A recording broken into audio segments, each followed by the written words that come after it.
I've got millions of sounds, almost too many sounds. Steve comes up with amazing ideas. He gets the show so much. This show was kind of the biggest challenge I've had in my career. He saw a lighter introduction into the beginning. It was supposed to be a beautiful day. Kids should have been playing in the park. We played that music in the first playback for Mark, and Mark said, I feel this music is too light. I feel it's too fun. I think it should be more ominous. We called Steve that day and said, we want a thinner, more of a ominous note.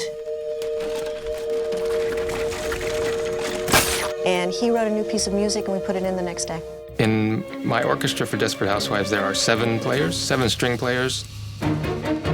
Just because I want it to have an intimate sound, I want you to be able to hear each player.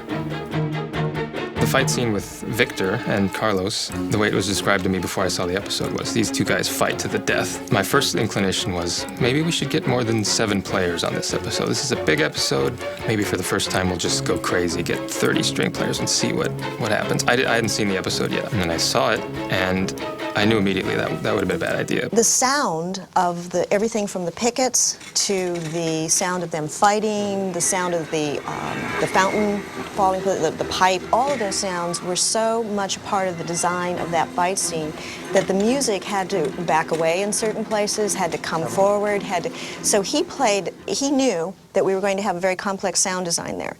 I haven't seen the tornado. I don't know what it looks like, and I don't know what it's going to sound like.